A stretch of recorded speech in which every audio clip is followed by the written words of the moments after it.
When I was 275 pounds, losing weight was so hard for me. I tried every plan and I would start the day out great and I had hope. And by the end of the day, I would be failing and so frustrated. And I finally realized the reason was because there were 3 concepts that I wasn't giving myself time to understand. Once I looked at those and I finally let myself understand them, unlocked the door, gave me the traction to stick to something finally, and I was able to lose 50 pounds in 3 months. The first one is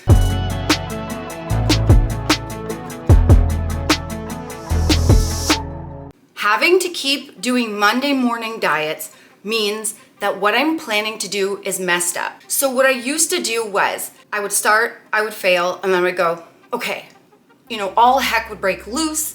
I would emotionally eat, and then I would go, all right, that's it. I'm starting again Monday morning. The fact that I had to keep putting it off to Monday was a signal to me that I wasn't letting myself get.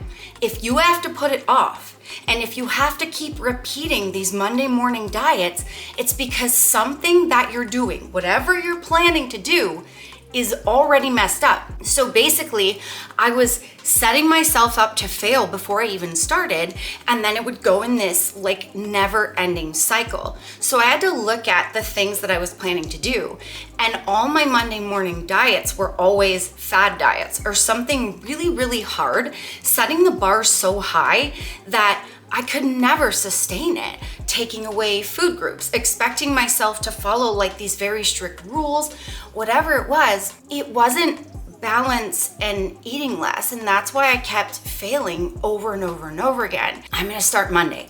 Okay, I know what I wanna eat. I know what I wanna do. I'm really inspired. I'm gonna start Monday. Look at why you have to start Monday. Because a really great diet is something you can do for life. It's something you can do right now. If you can't go to your kitchen right now, pick out food you like and just portion it out. If you can't start with what you got right now, you won't be able to stick to it. So to sum up this, number 1, the concept that I wasn't getting is, if you have to keep starting Monday, your diet isn't sustainable. A great diet is one you can stick to. So if you have to wait till Monday, you have to wait till New Year's, till next week, till your freezer's out of food, out of treats, it's gonna fail. I lost my weight with portion control, and I didn't just lose 50 pounds in 3 months, I actually went on to lose 130 pounds, and I've kept it off for 9 years. If you wanna know the exact portions and meals that I ate to lose the weight, you can buy my weight loss ebook. It's called The First 50. The link's down below, and code Nicole will save you 10% off. And if you're looking for a really great protein, this is HTLT Steps, literally the best tasting protein ever, and it's really good blending, and I love baking with it. This is the chocolate peanut butter. I'm doing a cut right now to lose body fat, and oh my gosh, Kyle and I had this yesterday in our protein ice cream. So good. So code Nicole will save you 15% off, and the link is down below for that one.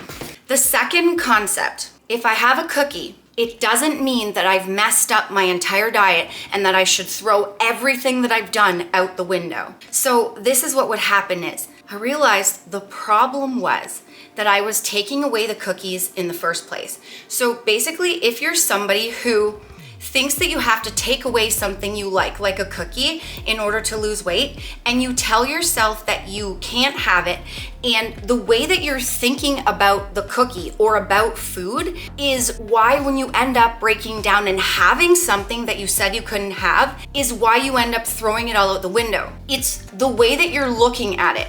Often, Kyle and I, we both struggled with emotional eating. We would put the food on a pedestal, and so you label it good or bad, and then you feel guilty if you eat something that you've labeled bad. And then so you restrict it because you think, well, I can't eat bad things in order to lose weight. And then, but you like cookies. And so you took them away because you thought they were bad. And then one day you're like, I really want a cookie. You have one, and then you go, oh, I just messed up my diet. Well, forget it, I'm just gonna eat the bag of cookies now. When you tell yourself that you can't have something, it's like if you tell a child, don't stand up there, it's too high. What are they gonna do? They're gonna go stand up there.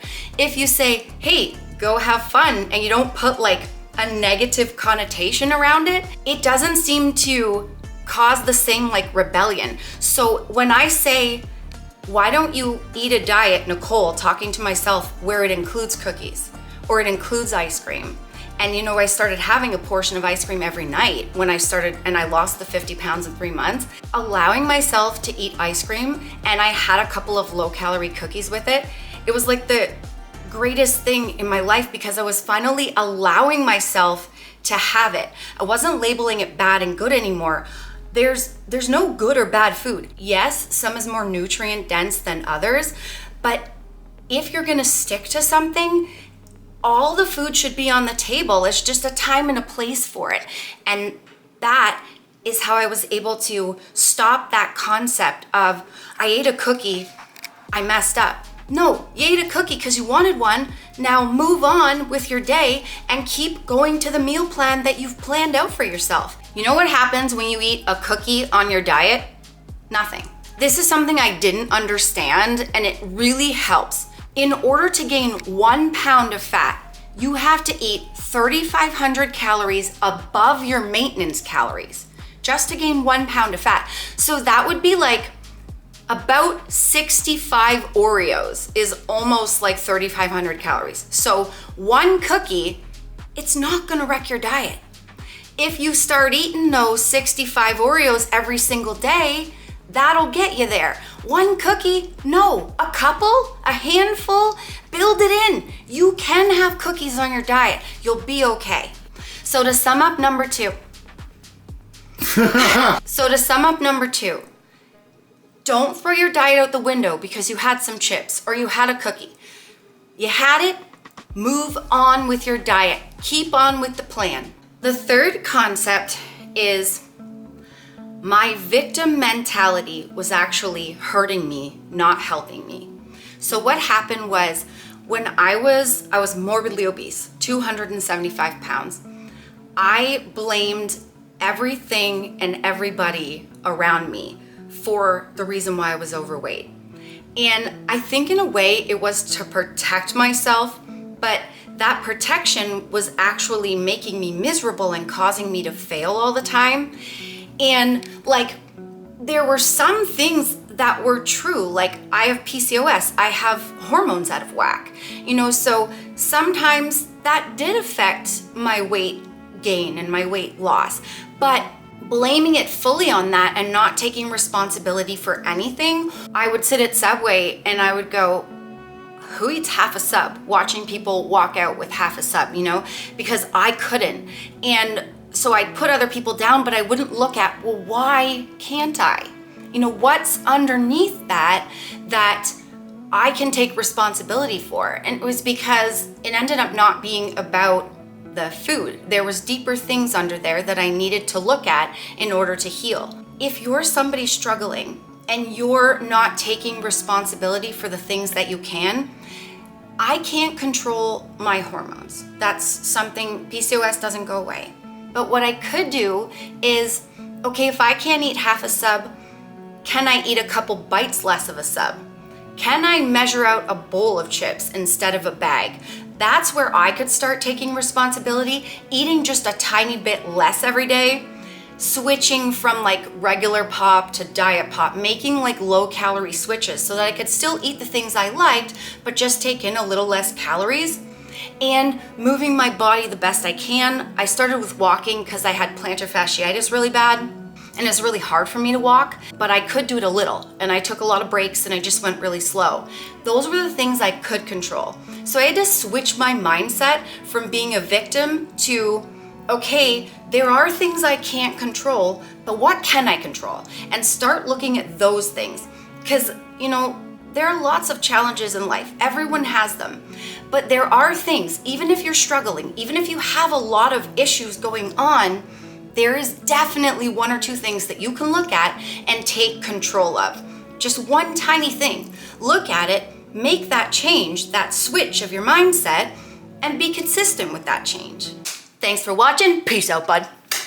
Remember, the friends, that weight loss isn't just about the number on the scale. It's also about here and here, heart and mindset. Fight through it.